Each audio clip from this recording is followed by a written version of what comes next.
Is Thursday, July 3rd, 2025, and we got a lot of weather to talk about as we are looking at the potential for severe storms over the next couple of weeks. And I do think we also got the potential to see a tropical storm form in the Atlantic Ocean as we head into the next couple of weeks as well. And then we also will be going over some other things in today's forecast, such as the temperature forecast, what we can expect as we get into the next few weeks, and we'll even be talking about some more storms that we could be talking about as we get into the future. So before we get into today's forecast, feel free to follow us on Facebook and Twitter if you haven't already. We really do appreciate your guys' support for making things like this happen, and we also hope you guys enjoyed today's video and make sure to leave a like as well. We really do appreciate it. So let's first start off by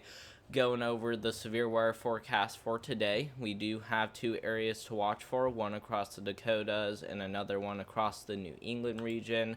Main concern for today is going to be large to very large hail, especially across the Dakotas, where we actually got a yellow color showing up indicating a 15% risk for large hail, and then this black color that you see with the lines going through it is an indication that we could potentially be talking about large hail up to 2 inches in diameter, especially across the Dakotas. And hail of 2 inches in diameter is considered very large hail. So we really got to keep an eye on that very closely, especially if you live across the Dakotas, even all the way down there into eastern portions there of Montana. And some large hail may still be possible even across the Northeast and as well as areas of Wisconsin, Minnesota, even northeast Iowa, back into northern Illinois, where some large hail is possible, but once again, I don't think it's going to be nearly as significant as what we'll be seeing up there across the northern plains.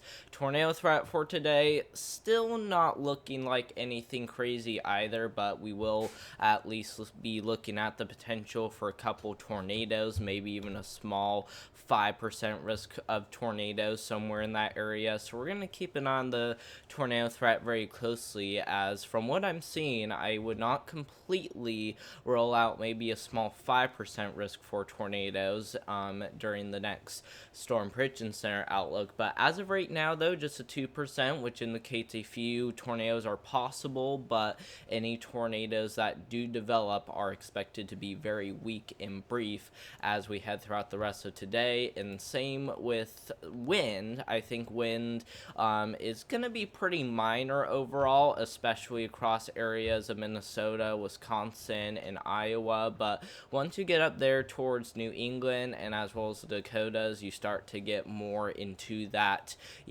damaging wind category, as not only are we expecting damaging winds across the Northeast, but I also think there is the potential to also see some damaging winds up there across the Dakotas, as where you see this black color is an indication that we may also see some hurricane force winds develop as well, and that will be something to watch for over the next couple of hours, as strong to severe storms are looking likely. And then once we get into tomorrow, just a marginal risk. Once again, nothing too significant tomorrow, but we are gonna keep an eye on it closely, as there is the potential to see maybe a storm or two once we head into day 3. Not once again, I don't think day 3 is going to be nearly as bad as today either, but still we got that chance, so we're going to keep an eye on day 3 closely. And then once we get past 3 days, we aren't looking at any severe weather threat as of right now, but once we get a little closer, I think things could change, so we will definitely keep an eye on it for you. And then if we also take a look at how these storms could play out as we head throughout the rest of today, you guys can see that by the time we get into the nighttime hours tonight, storms are likely going to form probably about 9 o'clock tonight across the Dakotas and continuing eastward even into areas of Canada as well. And with a lot of these storms already looking, stronger, we also could potentially see a weak and maybe even a brief tornado develop, and this is mainly because, the significant tornado parameter is definitely there, but we also got a cap in play. A cap is a warm layer of loft about 1,000 to 2,000 feet above our heads, which keeps the storm clouds from forming. So it doesn't appear that it's likely, but it is possible, especially if those storms break through that cap that is currently in the atmosphere as of right now, which, like I said, we're going to keep it on that closely, but as of right now, it does not appear to be anything too significant, not because of the parameters, but more so because of the cap that we have in play about a couple thousand feet above our heads. And then if we take a look at any more storms we could see as we get into the future, you guys can see that once we get past this weekend and once we enter next week, there's gonna be a pretty big storm that's, expected to come on in, and this could bring another round of severe weather potentially, but more so widespread rain, maybe even some areas of flooding will be possible. And I do think the threat for storms and even severe weather will just continue even as we head into the middle of July, and it's just going to continue to stay from there. So we will definitely watch it very closely, as strong to severe storms are still looking likely over the next couple of weeks, especially if the storm systems that we were just looking at continue to strengthen. And once again, that might even come with a risk for flash flooding, so we will definitely keep an eye on it very closely, as it does look to be more in the way of an active pattern overall.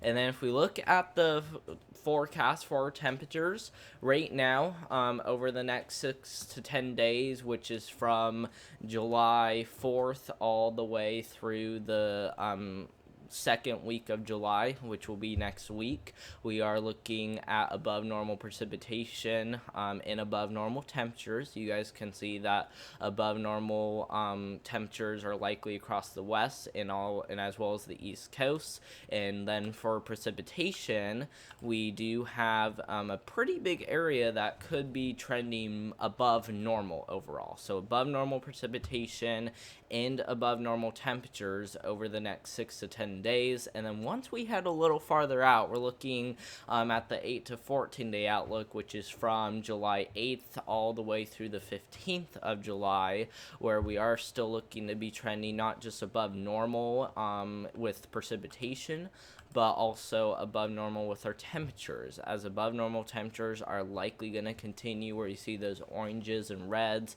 and maybe even a little bit below average across the central plains, where you see that blue. Maybe not very below average, but still at least slightly below average temperatures can be expected. So we will definitely watch it very closely, but I think we will more so be talking about those above normal temperatures, so make sure you don't let your guard down with the heat, as I do expect that to continue.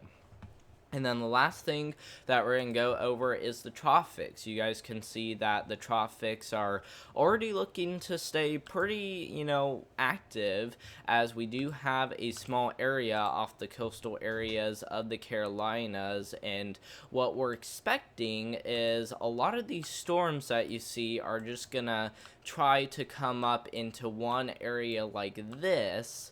And this is what could potentially form a little bit of a tropical depression, maybe even a tropical storm. We're not expecting anything in the way of a hurricane, but there is a potential that we could maybe see a depression or maybe even a low-end tropical storm. So we will keep an eye on that very closely over the next couple of days to see how it does play out. And we already know that conditions will be favorable, to say the least, as areas across the East Coast are already trending in the 90s for water temperatures. We got 90-degree water temperatures showing up right across the coastal areas of the East Coast, which means those are definitely going to be warm enough to potentially support some tropical development even as we get into the next couple of weeks. In the Gulf of Mexico is even plenty warm, if why not even warmer, to support tropical development. But the reason why we haven't seen a whole lot there is because we still got areas of Saharan dust coming on in, which is kind of limiting the the development right now. But like I said, we will definitely watch it closely as it does look to be active, and you guys can see that as we do take this forward, we will likely see more hurricanes develop as we get into the future. So make sure you guys are getting prepared, especially if you live over here across the East Coast, as I do think it will get more and more active once we get closer into July. But thank you all so much for watching. I hope you guys enjoyed today's video. Make sure to subscribe to the channel, as we really do appreciate you guys helping me out by supporting not just our channel but also our Facebook page and even our Twitter page as well. And if you haven't followed us on there yet, feel free to do that. And once again, we really do appreciate you all, and I hope you guys have a great rest of your Thursday out there, and I hope you guys even have a great Independence Day as well, and I hope to see you guys in the next one. Thank you all so much for watching, and goodbye.